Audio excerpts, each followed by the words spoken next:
momento, Deus perdoe os nossos pecados em nome do Pai, e do Filho e do Espírito Santo.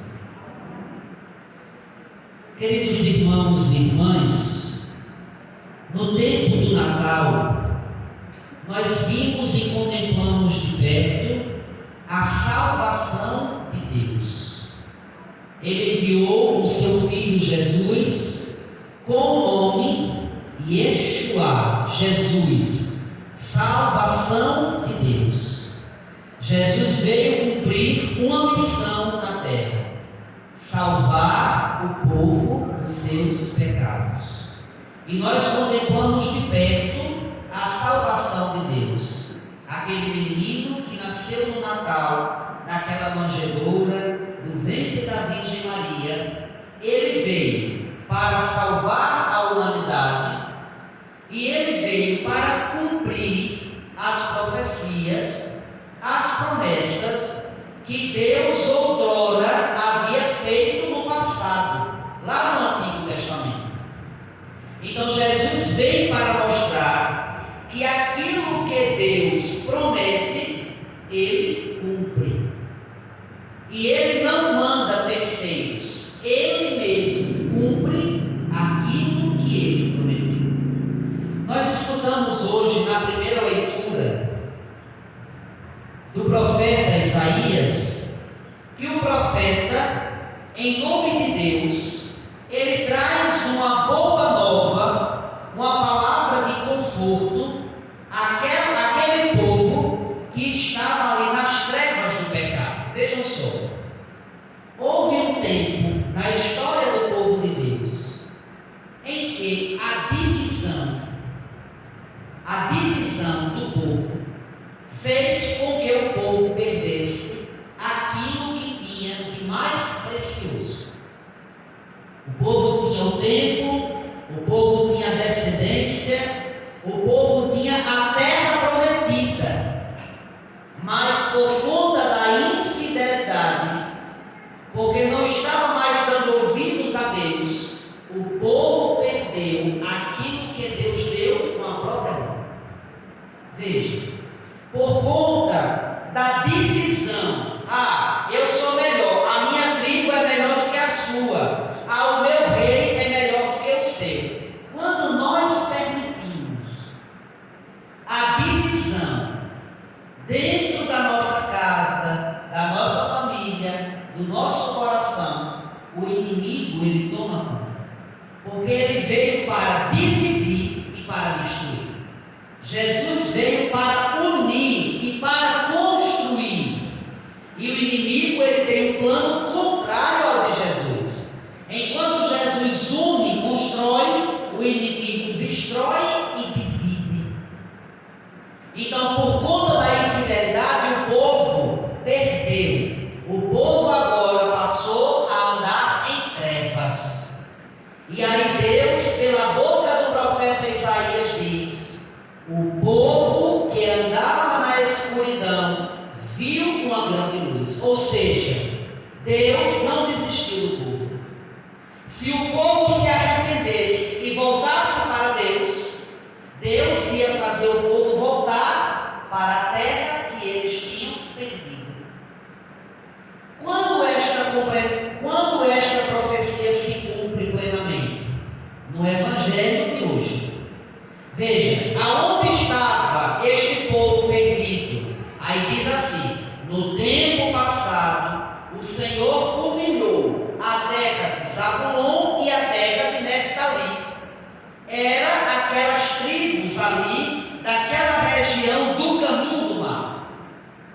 Veja no Evangelho de hoje, olha que interessante. Diz: Jesus deixou Nazaré e foi morar em Cafarnaum, que fica às margens do mar da Galileia, no território de Zabulon e Neftali. Para quê? Para se cumprir o que foi dito pelo profeta Isaías. O que foi que o profeta Isaías disse? O povo que andava nas trevas viu uma grande luz. Ou seja, quem é a grande luz? Jesus. Jesus é a luz, a única luz que é capaz de dissipar dissipar as trevas do nosso coração. Mas por que então, Padre, aquela região ali vivia em trevas? Veja, era uma região que vivia ali nas imediações do mar da Galileia. Então vinha muito estrangeiro, a prostituição, a devassidão era grande naquela região. Tanto é que o Evangelho faz questão de dizer assim, olha, veja, na região do outro lado do Rio Jordão, Galileia dos pagãos. Aqui não só quer dizer assim que não era batizado, quer dizer que o costume daquele povo era um costume pagão, ou seja, se prostituía, tinha uniões ilegítimas. O povo não tinha a vida pautada por Deus, mas pelos costumes do mundo daquela região. Então, qual era a grande treva do povo? O pecado. O povo vivia ali atolado na vida de pecado. Então, Jesus, ele deixa a sua terra natal, a terra onde ele cresceu, e ele vai até Cafarnaum. A palavra Cafarnaum significa consolação. Veja que interessante, consolação. Então, Jesus sai da sua terra para consolar o povo de Cafarnaum, da região da Galileia. E o que é então consolar? Consolação. Consolar é muito mais do que dar um abraço, do que passar a mão na cabeça. Consolar é devolver para a pessoa aquilo que ela perdeu. Por exemplo, quando alguém está triste porque um ente querido faleceu, a gente diz assim: eu vou consolar a pessoa. O que é que eu vou tentar? Devolver para a pessoa a alegria que a morte roubou. Então, consolar é devolver para alguém aquilo que este alguém perdeu. O que era que aquele povo tinha perdido? Deus. Aquele povo ali de Cafarnaum, da região da Galileia, perdeu o quê? A luz de Deus. Por isso que Jesus vai para as terras de Zabulon e Neftali, para que a profecia do profeta Isaías se cumprisse. O povo que vivia nas trevas viu uma grande luz, e para os que viviam na região escura da morte, brilhou uma luz. Por que a região escura da morte? Porque era a região na beira do mar. O mar, na Bíblia, é sinal da morte. Por isso que tem aquela música que diz assim: se as águas do mar da vida quiserem te afogar, segura na mão de Deus e vai. O mar é um lugar perigoso. O mar é um lugar da morte. O mar é um lugar onde os monstros marinhos habitam. Claro que hoje, pela ciência, não é? Pelos conhecimentos, hoje a gente sabe de tudo isso, mas antigamente ninguém sentia essa noção. Então o mar era sinal da morte. Então Jesus vai justamente para aquela região dos pagãos. Por quê? Porque ele veio salvar as ovelhas que estavam perdidas. Por isso ele vai agora, entre aspas, gastar o seu tempo para converter aquelas pessoas pagãs, aquelas pessoas que precisavam abrir o coração para que as trevas do pecado fossem iluminadas pela verdadeira luz que é Cristo. Então, quando Jesus chegou naquela região, qual foi a primeira coisa que ele disse? Qual foi a primeira coisa necessária para que a luz de Cristo resplandecesse no coração daquele povo? Jesus diz: convertei-vos, porque o reino dos céus está próximo. A primeira condição para que a luz de Cristo brilhe no nosso coração, a primeira coisa é a conversão. A luz de Cristo não brilha na nossa vida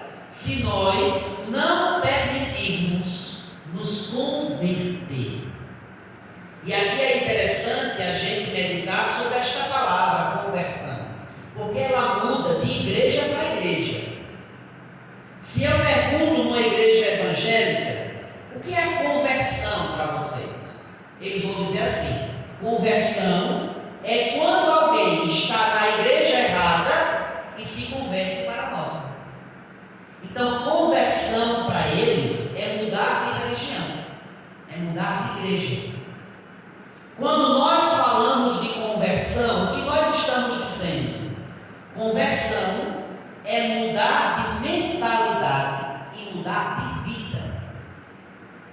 Porque a mudança não é de fora para dentro. Eu posso ir para todas as igrejas. Se eu não mudar a minha mentalidade, se eu não mudar o meu coração, de nada vai adiantar. Como um macaquinho que pula de galho em galho, eu vou estar pulando de igreja em igreja. Conversão não é mudar de igreja. Conversão é mudar de mentalidade. Então, como é que eu mudo de mentalidade? Quando eu escuto o Evangelho, eu digo assim: eu estou errado. Preciso mudar de vida. Olha, eu comecei a mudar a mentalidade. Mas eu não só posso mudar aqui, porque eu posso dizer uma coisa e fazer outra. Então, se eu preciso mudar, eu comecei o processo. Agora eu vou mudar. Então, a conversão é mudar a mentalidade, o coração, e mudar também as atitudes, mudar a vida. Então, Jesus dizia ao povo: convertei-vos. Por quê é preciso se converter? Porque o reino de Deus está próximo. Quando o reino de Deus se tornou próximo? Quando Deus enviou Jesus ao mundo. Veja, o reino de Deus lá no céu desceu, agora ele está perto de nós. Veja, meus irmãos, não adianta ainda, o reino está perto de mim. O reino precisa estar dentro de mim. O reino precisa estar dentro de mim. Jesus precisa reinar não só na igreja, não só na comunidade. Ele precisa reinar na minha vida. Precisa reinar dentro do meu coração. Para que Jesus reine dentro do meu coração, eu preciso me converter. Eu preciso deixar os meus pecados. Eu preciso deixar a minha vida errada. Só assim a luz de Deus vai resplandecer no meu coração. Então, Jesus diz: convertei-vos, mudai a mente, mudai o coração, porque o reino dos céus está próximo. E aí é interessante que diz agora o Evangelho: quando Jesus andava à beira do mar da Galileia. É interessante, meus irmãos, Jesus não se contentou só em descer do céu para a terra, porque ele poderia muito bem: eu já desci, quem quiser agora se salvar, me procure. Mas Jesus não fez isso.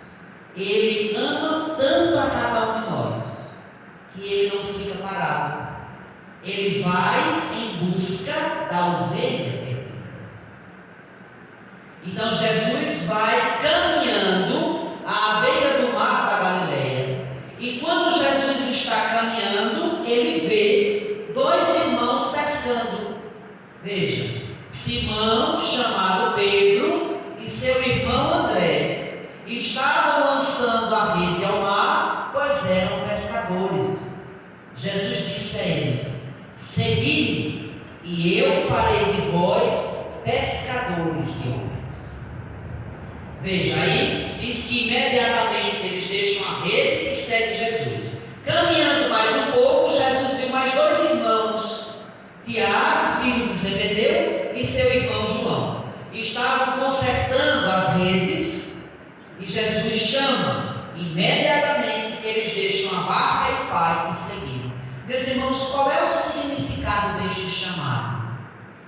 Aqui nós vemos a prontidão dos discípulos. Jesus veio ao mundo para salvar a humanidade. O Deus que não precisa de nós para nada, Ele quer precisar de nós. Por exemplo, quem eu sou em relação a Deus? Eu não sou nada. Mas Deus me chamou lá no distrito de Batateira para ser padre. Por quê? Porque através de mim, instrumento que sou, Deus quer continuar salvando a humanidade. Quando nós temos um plano grande e a gente precisa de pessoas que nos ajudem ajudem neste projeto, a gente começa a selecionar as melhores pessoas que nos ajudem neste processo. Jesus escolheu 12. E a lógica de Jesus, com certeza, não é a nossa. Porque a gente, no lugar dele, tinha ido para o templo. Ah, você que fala muito bem de Deus. Ah, você que quando pega o microfone dá um show. Eu preciso de você para evangelizar. Não. Jesus foi para a beira do mar. E Jesus se encantou, primeiramente, com 4 pescadores.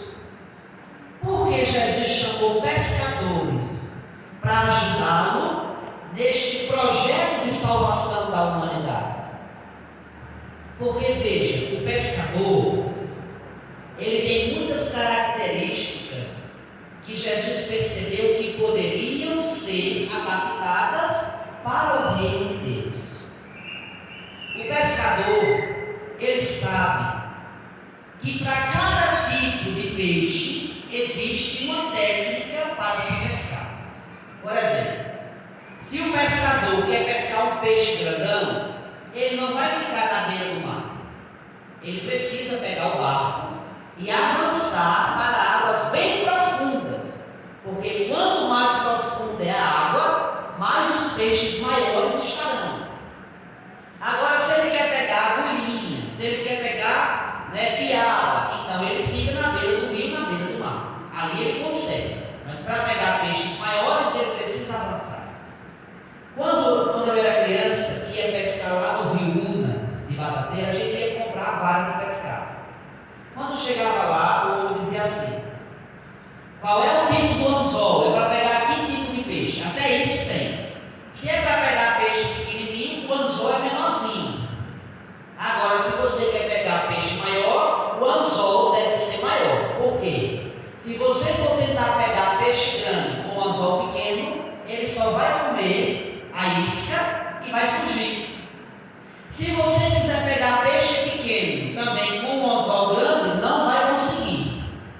Então veja, existem técnicas para todo tipo de peixe. Ele sabe a hora de pescar. Ele não vai pescar se o povo está tomando banho com o som ligado, ele não vai pegar nada na beira do mar. Então ele vai à noite, ele sabe já o lugar, a hora em que o peixe vai estar. E o pescador, ele é especialista em matar. Veja, aonde é que o peixe tem vida? No mar, na água. Então, o peixe está ali vivo. O pescador, com a sabedoria, ele vai pegar o peixe da vida para a morte, porque ele chega na nossa casa para ir na panela. Então, o pescador, ele sabe com conhecimento aonde está cada tipo de peixe, a hora de pegar, e ele sabe como tirar o peixe da vida e trazer o peixe para a morte. Jesus disse: é esse tipo de pessoa que eu preciso para o reino.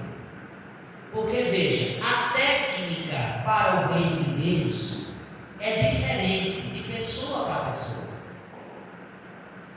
A linguagem que o padre usa aqui na missa é diferente da linguagem que o padre usa no engenho.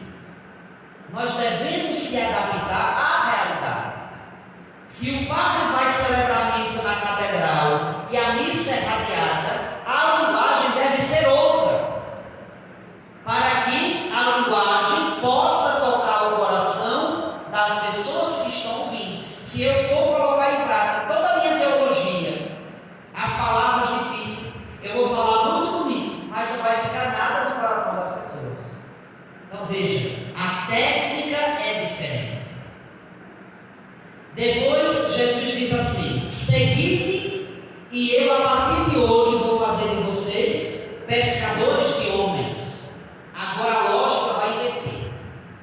Se o pescador tira o peixe da vida para a morte, pescar homens para o reino de Deus é inverter a lógica.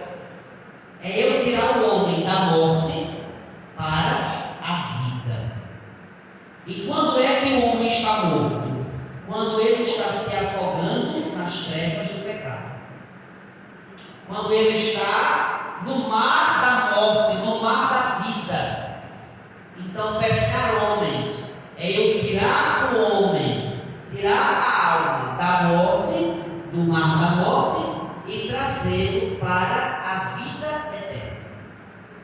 Por isso Jesus chama aqueles homens e diz assim: olha, imediatamente deixaram as redes e o seguiram.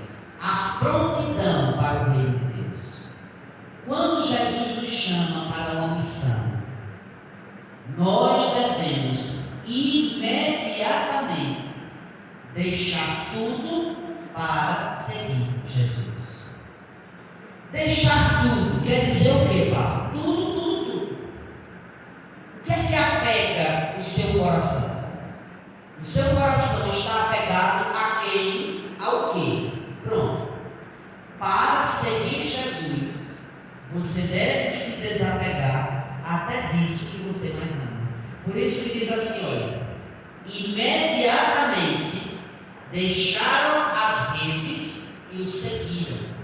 Aí depois os outros dois, quando Jesus chama, diz assim: eles imediatamente deixaram a barca e o Pai e o seguiram. Jesus é mais importante do que o nosso Pai. Jesus é mais importante do que a nossa mãe. Jesus é mais importante do que o filho, do que o marido, do que a esposa. Jesus é o centro da nossa vida. Quando Ele nos chama, nós devemos deixar tudo para segui-lo. Por exemplo, Jesus nos chamou para estarmos aqui hoje, nesta missa. E nós, para estarmos aqui, deixamos tudo. Talvez você nem conseguiu terminar o almoço. Vai terminar quando chegar. Talvez você começou varrendo a casa, deixou o lixo pela metade porque deu a hora da missa. Deixar tudo para seguir Jesus. Só será verdadeiro discípulo aquele que tiver coragem de deixar tudo para seguir Jesus. A prontidão. Nós devemos estar prontos, porque quando o Senhor nos chamar, eu estou pronto para fazer a vontade de Deus. E aí diz, Jesus andava por toda a Galileia, ensinando em suas sinagogas, pregando o evangelho do reino e curando todo tipo de doença e enfermidade no povo. Jesus foi para Cafarnaum, não foi para curar a dor de cabeça das pessoas, a dor nas costas, a dor nas pernas. Jesus foi para curar o povo da pior doença. A pior doença, olha, não é o câncer, não. A pior doença é o pecado. Porque o câncer, ele só destrói o corpo, mas o pecado destrói o corpo e destrói a alma. Por exemplo, veja alguém que é viciado em álcool. O vício, o pecado do vício, está destruindo o corpo. Você percebe logo na pessoa quando ela está bêbada. O físico demonstra, vai destruindo o corpo da pessoa. E a alma também vai sendo destruída, está vendo? Então o pecado é a pior das doenças, porque ela mata o corpo, ela mata também a alma. Então Jesus veio curar todo tipo de doença e enfermidade, ou seja, qualquer pecado, do mais leve ao mais pesado dos pecados, todo tipo de doença e enfermidade. Quais são os pecados que nós temos? Quais são os pecados que nós trazemos dentro de nós? Jesus veio curar todo tipo de pecado. Agora, para Ele curar, para Ele perdoar, é necessário a gente se converter. É necessário a gente abrir o coração para que Jesus entre, ilumine o nosso coração e nos perdoe. E retire de nós aquele tipo de enfermidade que está jogando o corpo e a alma da gente no inferno. Então, que Jesus, do jeito que, caminhando nos caminhos da vida,